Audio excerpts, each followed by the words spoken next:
Welcome to Jairam Arts and Science College. இப்போ நாம discuss பண்ண போற subject business economics. So economics அப்படின்ற டேர்மை இப்போ வேர்ல்டு வைட் நம்ம ரொம்ப ஃபேமஸாக யூஸ் பண்ணுறோம். ஸோ அந்த எக்கனாமிக்ஸ் அப்படின்ற டேர்ம் ஒய்கனோமியா அப்படின்ற கிரீக் வேர்ட்லேருந்து அரைஸ் ஆனது தான் எக்கனாமிக்ஸ். ஸோ ஒய்கோஸ் அப்படின்ற வேர்டுக்கான மீனிங் ஹவுஸ் ஹோல்ட் அண்ட் நிமின் அப்படின்ற வேர்டுக்கான மீனிங் மேனேஜ்மெண்ட். ஸோ எக்கனாமிக்ஸ் அப்படின்றது ஒரு ஹவுஸ் ஹோல்டை எப்படி நான் என்னோட லிமிட்டெட் ஃபண்டில் மேனேஜ் பண்ண போகிறேன் அப்படின்னு நான் சொல்லக்கூடிய சப்ஜெக்ட் தான் பிஸ்னஸ் எக்கனாமிக்ஸ்.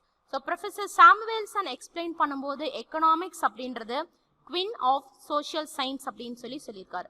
ஸோ நார்மலாக பிஸ்னஸ் எக்கனாமிக்ஸ்லையும் சரி எக்கனாமிக்ஸ்லையும் சரி ஸோ ப்ராப்ளம்ஸ் பொறுத்த வரைக்கும் வாட் டு ப்ரொடியூஸ், என்ன நான் ப்ரொடியூஸ் பண்ண போகிறேன், ஹவு டு ப்ரொடியூஸ், எப்படி ப்ரொடியூஸ் பண்ண போகிறேன், ஃப்ரம் ஹூம் டு ப்ரொடியூஸ், யாருக்காக ப்ரொடியூஸ் பண்ண போகிறேன், ப்ராப்ளம் ஆஃப் எக்கனாமிக் எஃபிஷியன்சி, அதை ப்ரொடியூஸ் பண்ணுறதுக்கான கேப்பபிள் எனக்கு இருக்கா, ஸோ அதனால் சொசைட்டியில் ஃபுல் எம்ப்ளாய்மெண்ட் என்னால் கொடுக்க முடியுமா, last one problem of growth, அதனால் என்னோட எக்கானமியில் க்ரோத் அப்படின்ற ஒரு ஃபேக்டர் அரைஸ் ஆகுமா அப்படின்றத தான் நம்ம ஸ்டடி பண்ண போகிறோம். ஸோ நெக்ஸ்ட் பிஸ்னஸ் எக்கனாமிக்ஸ் அப்படின்றது என்ன அப்படின்னா எக்கனாமிக்ஸில் இருக்கக்கூடிய தியரிஸை எல்லாமே நம்மளோட பிஸ்னஸ் டெசிஷன் மேக்கிங்காக நான் அப்ளை பண்ணிக்கிறேன் அப்படின்னா அந்த சுச்சுவேஷனை தான் பிஸ்னஸ் எக்கனாமிக்ஸ்னு சொல்கிறோம். ஸோ பிஸ்னஸ் எக்கனாமிக்ஸை பொறுத்த வரைக்கும் McNair and Meriam define பண்ணும்போது இந்த words of McNair and Meriam business economics deal with the use of economic modes of thought to analyze the business situation அவங்க explain பண்ணியிருக்காங்க. So what does mean by economics நும் what does mean by business economics நும் பார்த்தோம். So economics பேசிக்கா decide பண்ணக்கூடிய ரெண்டு factor என்ன அப்படின்னா டிமாண்டும் சப்ளையும் தான் நம்ம சொல்லலாம். ஸோ டிமாண்ட் பொறுத்த வரைக்கும் ஃபர்ஸ்ட் நாம பார்த்தோம் அப்படின்னா ஆர்டினரி லாங்குவேஜை பொறுத்த வரைக்கும் டிமாண்ட் அப்படின்றது என்ன அப்படின்னா ஒரு கமோடிட்டிக்கான டிசையர் எனக்கு இருந்துச்சு அப்படின்னா அந்த டிசையரை டிமாண்டுன்னு சொல்லுவோம். பட் அதுவே எக்கனாமிக்ஸ்லையும் பிஸ்னஸ் எக்கனாமிக்ஸ்லையும் என்னோட டிசையரை டிமாண்டுன்னு சொல்லி அக்செப்ட் பண்ணிக்க மாட்டோம்.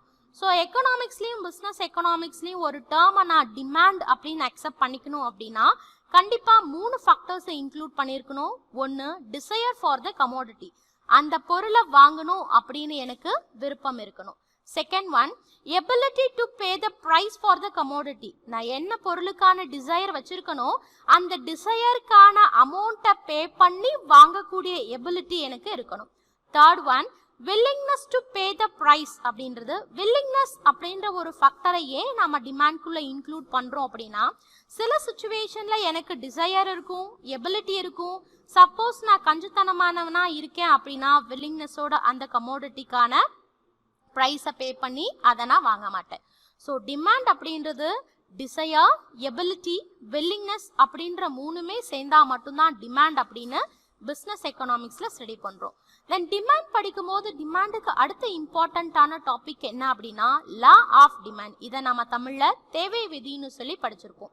ஸோ லா ஆஃப் டிமாண்ட் எதுக்கான ரிலேஷனை எக்ஸ்பிரஸ் பண்ணுது அப்படின்னா குவான்டிட்டி டிமாண்டடுக்கும் ப்ரைஸுக்கும் உண்டான ரிலேஷன் ப்ராக்டிக்கலாக எப்படி அப்ளை ஆகுதுன்னு நான் ஸ்டடி பண்ணேன்னா அதை தான் லா ஆஃப் டிமாண்டுன்னு சொல்கிறோம்.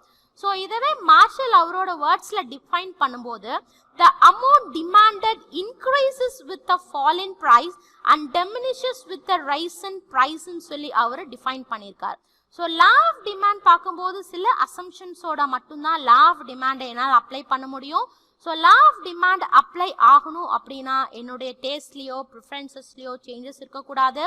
ஸோ சப்ஸ்டிடியூட் ப்ராடக்ட் இருக்கக்கூடாது, ஆல்டர்னேட்டிவ் கமோடிட்டிஸ்னுடைய ப்ரைஸ் சேஞ்ச் ஆகக்கூடாதுன்னு நிறைய அசம்ஷன்ஸை டிபெண்ட் பண்ணி தான் லா ஆஃப் டிமாண்ட் ஆக்டிவேட் ஆகும். தென் லா ஆஃப் டிமாண்ட்க்கு அடுத்து இம்பார்ட்டண்ட்டான தியரி என்ன அப்படின்னா elasticity of demand. So elasticity அப்படின்றத தமிழில் நாம் தேவை நெகிழ்ச்சி அப்படின்னு சொல்லி படிச்சிருப்போம்.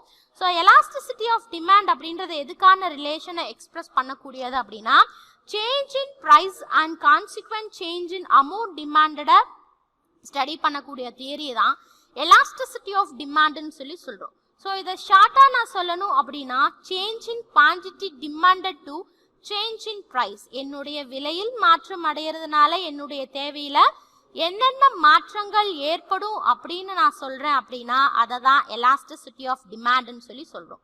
So types of elasticity of டிமாண்டை பொறுத்த வரைக்கும் 3 கேட்டகரிஸாக டிவைட் பண்ணுறோம்.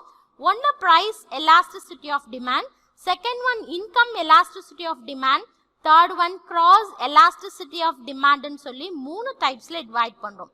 So first one price elasticity of demand அப்படின்றது so measures the change in quantity demand to a change in price. என்னுடைய விலையில் மாற்றம் ஏற்படுவதனால என்னுடைய தேவையில என்னென்ன மாற்றம் ஏற்படுது அப்படின்னு நான் ஸ்டடி பண்ணேன் அப்படின்னா அந்த ஸ்டடியை ப்ரைஸ் எலாஸ்டிசிட்டி ஆஃப் டிமாண்ட்னு சொல்லி சொல்றோம்.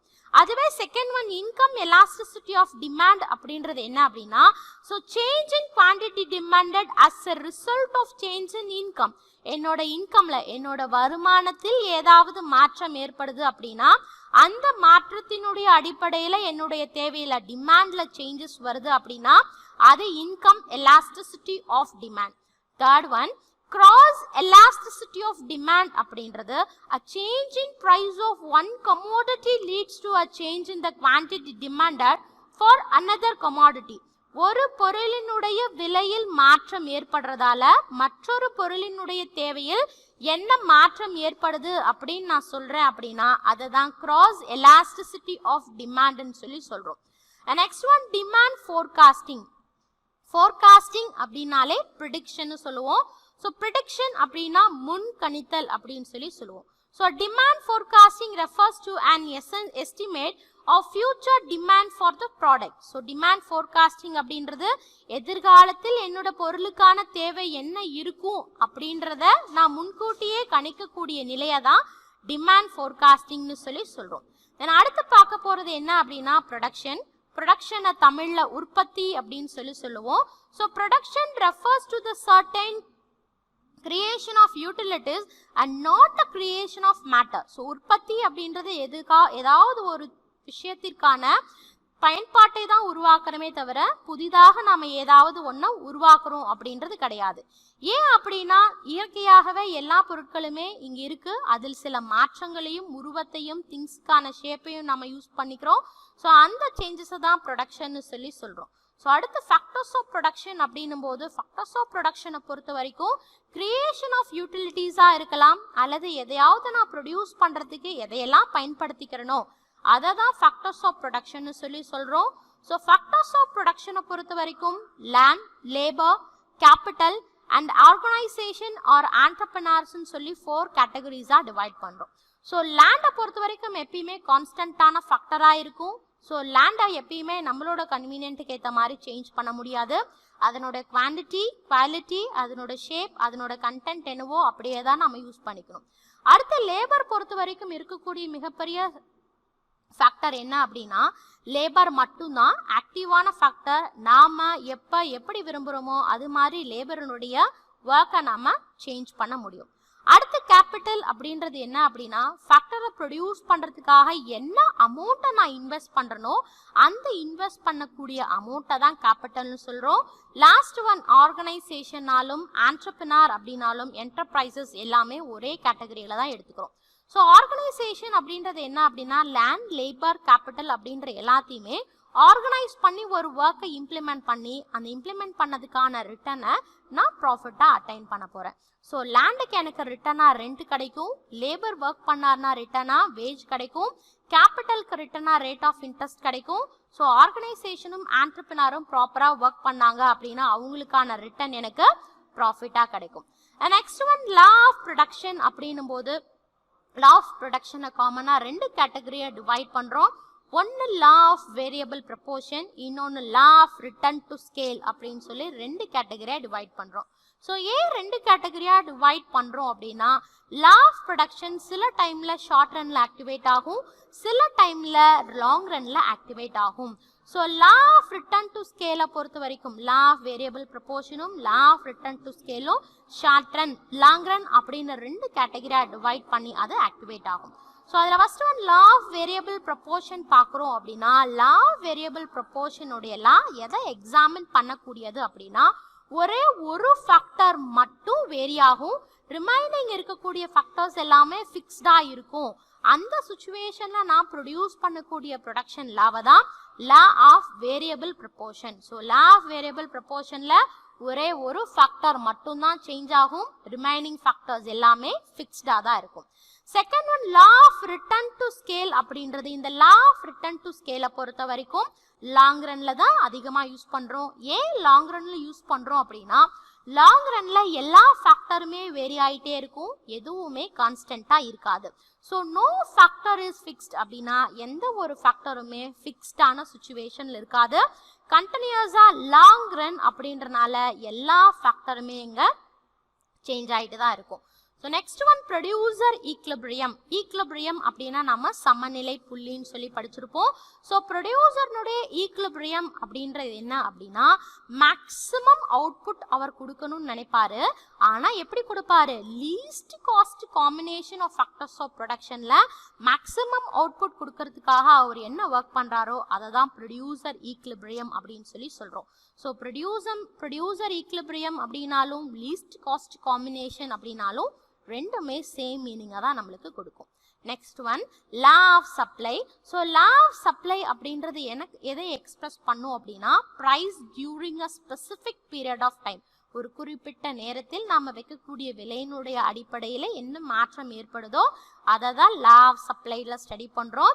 நெக்ஸ்ட் ஒன் காஸ்ட் கான்செப்ட் அப்படின்னும் போது இந்த காஸ்ட் கான்செப்ட் அப்படின்றது எதை எனக்கு எக்ஸ்பிரஸ் பண்ணும் அப்படின்னா ப்ரொடக்டிவ் சர்வீசஸ் எதுக்காக நான் ஃபண்டு அலோகேட் பண்ணுறேன், outlay of fund for productive service அப்படின்ற கான்செப்டை தான் நம்ம காஸ்ட் கான்செப்ட்னு படிக்கிறோம். ஸோ காஸ்ட் கான்செப்ட்ஸை பொறுத்த வரைக்கும் நிறைய காஸ்ட் இருந்தாலும் இம்பார்ட்டண்ட்டாக நம்ம ஸ்டடி பண்ணக்கூடியது 3 காஸ்ட். ஒன்று total cost, second one average cost, third one marginal cost அப்படின்ற 3 காஸ்ட் தான் ஸ்டடி பண்ண போகிறோம். ஸோ டோட்டல் காஸ்ட், டோட்டல் அப்படின்னாலே ஒட்டு மொத்தமாக நம்ம என்ன செலவு பண்ணுறோமோ அந்த செலவை தான் டோட்டல் காஸ்ட்னு சொல்லி சொல்கிறோம். So the total cost of the business is the sum of its variable. Sum of அப்படின்னா மொத்தமாக, ஒட்டு மொத்தத்தை தான் நம்ம சம் ஆஃப்னு சொல்லுவோம். Sum of it variable cost and fixed cost of a particular level of output. So இதை ஃபார்முலாவில் நம்ம ரைட் பண்ணணும் அப்படின்னா so TC is equal to TFC plus TVC. So TC அப்படின்றது டோட்டல் காஸ்ட்டை ரெப்ரசன்ட் பண்ணும். ஸோ டிஎஃப்சி அப்படின்னா டோட்டல் ஃபிக்ஸ்டு காஸ்ட், டிவிசி அப்படின்னா total variable cost.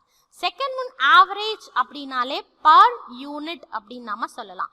So average cost அப்படின்னா பர் யூனிட்டை ப்ரொடியூஸ் பண்ணுறதுக்காக அந்த ப்ரொடியூசர் எவ்வளோ காஸ்ட் ஸ்பெண்ட் பண்ணுறாரோ அந்த காஸ்ட்டை தான் ஆவரேஜ் காஸ்ட்னு சொல்லி சொல்கிறோம். ஸோ இதை ஃபார்முலாவில் எழுதும்போது AC is equal to TC divided by Q அப்படின்னு சொல்லி நம்ம எழுதலாம். ஸோ ஏசி அப்படின்றது ஆவரேஜ் காஸ்ட், டிசி அப்படின்றது டோட்டல் காஸ்ட், கியூ அப்படின்றது எவ்வளோ நம்பர் ஆஃப் யூனிட்ஸ் அவுட்புட் நாம கொடுத்துருக்கோம் அப்படின்றது தான் நம்மளோட கியூ ரெப்ரசன்ட் பண்ணுது. Then third one marginal cost அப்படின்னாலே டோட்டலாக நாம் ப்ரொடியூஸ் பண்ண கமோடிட்டிக்கு அப்புறமா அடிஷ்னலாக ஒரே ஒரு கமோடிட்டியை ப்ரொடியூஸ் பண்ணுறதுக்காக என்ன அமௌண்ட்டை நான் ஸ்பெண்ட் பண்ணுறனோ அதை தான் மார்ஜினல் காஸ்ட், அடிஷ்னல் காஸ்ட்னு சொல்லி சொல்கிறோம். So marginal cost is the addition onto the total cost by the last unit of output. கடைசி ஒரு யூனிட்டை மட்டும் நான் ப்ரொடியூஸ் பண்ணுறதுக்காக என்ன அமௌண்ட்டை செலவு பண்ணுறனோ அந்த செலவு பண்ணக்கூடிய அமௌண்ட்டை தான் மார்ஜினல் காஸ்ட்னு சொல்லி சொல்கிறோம். நெக்ஸ்ட் நம்ம பார்க்க போகிறது என்ன அப்படின்னா ரெவென்யூ. ரெவென்யூ அப்படின்னா வருவாய், வருமானம்னு சொல்லி சொல்கிறோம். The amount of money which the firm receives by the sale of its output in the market is known as its revenue. So ஒரு பொருளை உற்பத்தி பண்ணதுக்கு அப்புறமா அந்த உற்பத்திக்காக நான் எவ்வளவு செலவு பண்ணணும் அந்த செலவை தாண்டி எனக்கு என்ன வருமானம் கிடைக்குதோ அந்த அமௌண்ட் ஆஃப் மணியை தான் நம்ம ரெவென்யூன்னு சொல்லி சொல்கிறோம். ஸோ அடுத்து ரெவென்யூக்கு அப்புறம் நம்ம என்ன பார்க்க போகிறோம் அப்படின்னா பிரேக் ஈவன் அனாலிசிஸ் அப்படின்ற ஒரு கான்செப்டை பார்க்க போகிறோம். What does mean by break even? Break அப்படின்னா தடுக்கிறது, ஈவன்னா சமமாகனா மாற்றுறது. ஸோ பிரேக் ஈவன் அப்படின்னா எனக்கு லாபமும் வேண்டாம் நஷ்டமும் வேண்டாம் அப்படின்னு சொல்லக்கூடிய சுச்சுவேஷனில் நான் ஃபாலோ பண்ணக்கூடியது தான் break even analysis. So break even அனாலிசிஸை ஷார்ட்டாக சொல்லணும் அப்படின்னா டோட்டல் ரெவென்யூவும் என்னோட டோட்டல் காஸ்ட்டும் ஈக்குவலாக இருந்துச்சு அப்படின்னா அந்த சுச்சுவேஷனை தான் பிரேக் ஈவன் அனாலிசிஸ்ன்னு சொல்லி சொல்லுவோம். ஸோ பிரேக் ஈவன் அனாலிசிஸோட இம்பார்ட்டன்ட் என்ன அப்படின்னா நெட் இன்கம்மை பொறுத்த வரைக்கும் கம்பல்சரி ஜீரோவாக தான் இருக்கும். தென் லாஸ்ட் நம்ம பார்க்க போகிற டாபிக் என்ன அப்படின்னா மார்க்கெட் ஸ்ட்ரக்சர் எப்படி இருக்கும். ஸோ எக்கனாமிக்ஸை பொறுத்த வரைக்கும் மார்க்கெட் ஸ்ட்ரக்சர் டிஃப்ரெண்ட்டாக இருந்தாலும் காமனான லாங்குவேஜில் மார்க்கெட் அப்படின்னு நான் எதை சொல்லுவேன் அப்படின்னா எங்கே நான் கூட்ஸ் அண்ட் சர்வீசஸை பர்ச்சேஸ் அண்ட் சேல்ஸ் பண்ணுறனோ அந்த purchase and sales bought and sold பண்ணக்கூடிய இடத்த தான் மார்க்கெட்டுன்னு சொல்லி சொல்லுவோம். பட் எக்கனாமிக்ஸை பொறுத்த வரைக்கும் எதை நான் மார்க்கெட்டுன்னு சொல்லுவேன் அப்படின்னா குரூப் ஆஃப் பையர்ஸோ அல்லது குரூப் ஆஃப் செல்லர்ஸோ பர்டிகுலர் கமாடிட்டியா எங்கெல்லாம் டீல் பண்றாங்களோ அந்த டீல் பண்ணக்கூடியதா நான் மார்க்கெட் ஸ்ட்ரக்சர் அப்படின்னு சொல்லி சொல்லலாம் அல்லது மார்க்கெட் அப்படின்னு சொல்லி சொல்லலாம். ஸோ கைண்ட்ஸ் ஆஃப் மார்க்கெட்ஸை பொறுத்த வரைக்கும் காமனா 6 கேட்டகரிஸ்ல டிவைட் பண்றோம். ஒன்னு area, second one time, third one transaction, fourth one volume of business, fifth one regulation, last one competition அப்படின்னு 6 கேட்டகரிஸாக டிவைட் பண்ணுறோம். இதில் ஃபர்ஸ்ட் ஒன் ஏரியா அப்படின்னும் போது ஸோ ஏரியா அப்படின்னா எவ்வளோ ஏரியாவை நான் கவர் பண்ணுறேன். ஸோ இந்த கவரேஜை பொறுத்த வரைக்கும் லோக்கல் மார்க்கெட்னும் நேஷ்னல் மார்க்கெட்டுனும் இன்டர்நேஷ்னல் மார்க்கெட்டுனும் 3 கேட்டகரியாக டிவைட் பண்ணுறேன். லோக்கல் மார்க்கெட் அப்படின்னா ஒரு கமோடிட்டி ஒரு ரீஜனுக்குள்ள மட்டும்தான் பர்டிகுலர் ஏரியாக்குள்ள மட்டும்தான் லொக்கேட் ஆகும், சர்வீஸ் இஷ்யூ பண்ணுவாங்க, கமோடிட்டியினுடைய சர்வைவல் இருக்கும். அதுவே நேஷ்னல் ஏரியா நேஷ்னல் மார்க்கெட்டை பொறுத்த வரைக்கும் ஒரு கமோடிட்டி அந்த நேஷ்னல் ஃபுல்லாகவே வந்து சர்க்குலேட் ஆகும். தேர்ட் ஒன் இன்டர்நேஷ்னல் மார்க்கெட் அப்படின்னும் போது இன்டர்நேஷ்னல் அப்படின்னாலே வேர்ல்டு வைட் என்ன பண்ண முடியும் என்னால் அந்த ப்ராடக்டை சர்க்குலேட் பண்ணிக்க முடியும் அப்படின்னா அதை இன்டர்நேஷ்னல் மார்க்கெட்டுன்னு சொல்லி சொல்லுவோம். அடுத்த டைமை டிபெண்ட் பண்ணி நம்ம கால்குலேட் பண்ணும்போது மார்க்கெட்டை ஸோ 4 கேட்டகரிஸாக வந்து மார்ஷல் டிவைட் பண்ணுறாங்க. First one very short period அப்படின்னும், செகண்ட் ஒன் ஷார்ட் பீரியடும், தேர்ட் ஒன் லாங் பீரியடுனும், லாஸ்ட் ஒன் வெரி லாங் பீரியடுனும் 4 கேட்டகரிஸாக டிவைட் பண்ணியிருக்காரு. வெரி ஷார்ட் பீரியட் அப்படின்றது it may be few hours few மினிட்ஸாக இருக்கும், சில மணி நேரங்களோ சில மணி நிமிடங்கள் மட்டும் இருந்தது அப்படின்னா அதை வெரி ஷார்ட் பீரியட்னு சொல்லுவோம். அதுவே சில கமோடிட்டி 1 டேலேருந்து 1 வீக் வரைக்கும் இருக்கும் அப்படின்னா அதை ஷார்ட் பீரியட்னு சொல்லுவோம். ஸோ 1 இயருக்கு மேலே ஒரு கமோடிட்டி மார்க்கெட்டில் ரன் ஆச்சு அப்படின்னா அதை லாங் பீரியட்னு சொல்லுவோம். அதுவே மோர் தேன் 5 இயர்ஸ்க்கு மேலே அது கண்டினியூஸாக ரன் ஆகிட்டே இருந்துச்சு மார்க்கெட்டில் அப்படின்னா அதை வெரி லாங் பீரியட் அப்படின்னு சொல்லி சொல்லுவோம். அண்ட் தேர்ட் ஒன் டிரான்சாக்ஷன்ஸை பொறுத்த வரைக்கும் 2 கேட்டகரியாக டிவைட் பண்ணுறோம். ஒன்று ஸ்பாட் ஆஃப் ரெடி மார்க்கெட்டுன்னு, செகண்ட் ஒன் ஃபியூச்சர் மார்க்கெட்டுன்னு டிவைட் பண்ணுறோம். First one spot of ready market அப்படின்னா கேஷ் இன் ஹேண்ட், உடனே கையில் பணத்தை கொடுத்துருவோம், பொருளை வாங்கிப்போம் அப்படின்னா அதை ஸ்பாட் ஆஃப் ரெடி மார்க்கெட்டுன்னு சொல்லுவோம். செகண்ட் ஒன் ஃபியூச்சர் மார்க்கெட் அப்படின்னா கமோடிட்டியை அட் ப்ரெசன்ட் பர்ச்சேஸ் பண்ணிக்கலாம் அல்லது ஃபியூச்சர்லையும் பர்ச்சேஸ் பண்ணிக்குவேன், ஆனால் அதுக்கான அமௌண்ட்டை ஃபியூச்சரில் தான் பே பண்ணுவேன் அப்படின்ற ஒரு அக்ரிமெண்ட்டில் ஃபியூச்சரில் பே பண்ணக்கூடிய அமௌண்ட்கான அக்ரிமெண்ட்டோ செட்டில்மெண்ட்டுக்கான ஏதாவது ஒரு பேப்பர்ஸை க்ரியேட் பண்ணிவிட்டு அந்த கமோடிட்டியை நான் பர்ச்சேஸ் பண்ணேன் அப்படின்னா அது future market. And fourth one volume of பிஸ்னஸை பொறுத்த வரைக்கும் ஹோல்சேல் மார்க்கெட்டுன்னும் ரீட்டைல் மார்க்கெட்டுன்னு 2 கேட்டகரியாக டிவைட் பண்ணுறோம். ஹோல்சேல் மார்க்கெட் அப்படின்னா கமோடிட்டிஸை ஒட்டுமொத்தமாக வாங்கி நான் விற்கிறேன் அப்படின்னா அது ஹோல்சேல் மார்க்கெட். அதுவே பிரித்து சின்ன சின்ன குவான்டிட்டியில் நான் சேல் பண்ணுறேன் அப்படின்னா அதை ரீட்டைல் மார்க்கெட், நம்ம சில்லறை வியாபாரம் பண்ணுறது தான் ரீட்டைல் மார்க்கெட்டுன்னு சொல்லி சொல்கிறோம். தென் ஃபிஃப்த் ஒன் ரெகுலேஷனை பொறுத்த வரைக்கும் அன்ரெகுலேட்டட் மார்க்கெட்டுன்னு ரெகுலேட்டட் மார்க்கெட்டுன்னு 2 கேட்டகரியாக டிவைட் பண்ணுறோம். ஸோ எந்த மார்க்கெட்டில் ரூல்ஸ் அண்ட் ரெகுலேஷன்ஸ் எதுவுமே ஃபாலோ பண்ணுறது கிடையாது அப்படின்னா அதை அன்ரெகுலேட்டட் மார்க்கெட்டுன்னு சொல்கிறோம். அதுவே சில ரூல்ஸ் அண்ட் ரெகுலேஷன்ஸையும் கவர்மெண்ட் பாலிசிஸை அவங்க ஃபாலோ பண்ணுவாங்க அப்படின்னா அந்த மார்க்கெட்டை ரெகுலேட்டட் மார்க்கெட்டுன்னு சொல்லி சொல்கிறோம். Then last one on the basis of காம்படிஷனை நம்ம டிவைட் பண்ணும்போது perfect competition, monopoly, monopsony, bilateral monopoly, duopoly, oligopoly ன்னு சொல்லி டிவைட் பண்றோம். அதுல ஃபர்ஸ்ட் ஒன் perfect competition அப்படினாலே அந்த மார்க்கெட்ல large number of buyers and large number of sellers இருப்பாங்க. ஒவ்வொரு பையர் ஆஸ் வெல் அஸ் ஒவ்வொரு செல்லருக்குமே அந்த மார்க்கெட்டை பத்தியும் மார்க்கெட்ல இருக்கக்கூடிய கமோடிட்டிஸ் பத்தியும் கமோடிட்டிஸ்னுடைய ப்ரைஸை பற்றி பர்ஃபெக்டான நாலேஜ் அவங்களுக்கு இருக்கும். செகண்ட் ஒன் மோனோபோலி, மோனோ அப்படின்னாலே சிங்கிள் ஒன்னு சொல்லி நம்ம சொல்லலாம். ஸோ மோனோபோலியை பொறுத்த வரைக்கும் சிங்கிள் செல்லர் அல்லது சிங்கிள் ப்ரொடியூசர் மட்டும்தான் அந்த கமோடிட்டிக்கு இருப்பாரு. ஆனால் அவர் ப்ரொடியூஸ் பண்ணக்கூடிய கமோடிட்டியை மெனி பையர்ஸ் பர்ச்சேஸ் பண்ணுவாங்க அப்படின்னா அதை மோனோபோலின்னு சொல்லி சொல்றோம். அடுத்து மொனாப்சனி அப்படின்னும் போது அந்த மொனாப்சனியை பொறுத்த வரைக்கும் எப்படி இருக்கும் அப்படின்னா there is a large number of firms producing a commodity. நிறைய commodities அவங்க ப்ரொடியூஸ் பண்ணுவாங்க, but they are only one buyer. நிறைய பேர் நிறைய பொருளை ப்ரொடியூஸ் பண்ணாலும் அதை எல்லாருமே வாங்கக்கூடியது ஒரே ஒரு பையர் மட்டும்தான் இருப்பாரு அப்படின்னா அந்த சுச்சுவேஷனை மொனாப்சனி அப்படின்னு சொல்லி சொல்றோம். The next one bilateral monopoly அப்படின்னா பை அப்படின்னாலே ரெண்டுன்னு சொல்லுவோம். ஸோ bilateral monopoly எதை ரெஃபர் பண்ணும் அப்படின்னா facing one seller facing one buyer. ஒரே ஒரு வாங்குறவர் மட்டும்தான் இருப்பாரு, ஒரே ஒரு விற்கிறவர் மட்டும்தான் இருப்பாரு அப்படின்னா அந்த சுச்சுவேஷனை bilateral monopoly அப்படின்னு சொல்லி சொல்றோம். அடுத்து டியோபோலி அப்படின்னா அந்த மார்க்கெட் எப்படி இருக்கும் அப்படின்னா former two firms and the control the large number of buyers. ரெண்டு பேர் மட்டும் என்டையர் மார்க்கெட்டையே கண்ட்ரோல் பண்ணி வச்சிருப்பாங்க அப்படின்னா அவங்கள டியோபோலின்னு சொல்லி சொல்லுவோம். ஸோ டியோபோலியை பொறுத்த வரைக்கும் producing a homogeneous or the differentiated product. Homogeneous ப்ராடக்டாக தான் இருக்கும், பட் ஹோமோஜீனியஸ் ப்ராடக்ட்லேயே நிறைய டிஃப்ரென்சியேஷன்ஸை அரைஸ் பண்ணி அவங்களால காமிக்க முடியும் அப்படின்னா அந்த சுச்சுவேஷனை டியோபோலின்னு சொல்லி சொல்லுவோம். லாஸ்ட் ஒன் ஆலிகோபோலி அப்படின்னா என்ன அப்படின்னா oligopoly is also one kind of market, but whereas a few firms சில ஃபார்ம் மட்டும்தான் இருக்கும், பட் அவங்க என்டையர் சப்ளையை கண்ட்ரோல் பண்ணுறாங்க அப்படின்னா அதை ஆலிகோபோலின்னு சொல்லி சொல்லுவோம். ஸோ பிஸ்னஸ் எக்கனாமிக்ஸ் அப்படின்றது எக்கனாமிக்ஸில் இருக்கக்கூடிய ஈச் அண்ட் எவ்ரி தியரியை நம்மளோட பிஸ்னஸில் யூஸ் பண்ணி மேக்ஸிமம் ப்ராஃபிட்டையும் மேக்ஸிமம் அவுட்புட்டையும் அட்டைன் பண்ணி எப்படி ஒரு மார்க்கெட்டில் கமோடிட்டியை டிஸ்ட்ரிபியூட் பண்ணணும், எப்படி நம்ம ப்ராஃபிட் அட்டைன் பண்ணி நெக்ஸ்ட் இயர்க்கு ட்ரெண்ட் அனாலிசிஸ் மூலமாக ஃபார்வர்டில் போயிட்டே இருக்கலாம், பேக்வேர்டு இல்லாமல் போகலாம் அப்படின்றத நம்ம அனலைஸ் பண்ணி தெரிஞ்சுக்கிறதுக்காக தான் பிஸ்னஸ் எக்கனாமிக்ஸ் ஸ்டடி பண்ணுறோம். Thank you guys.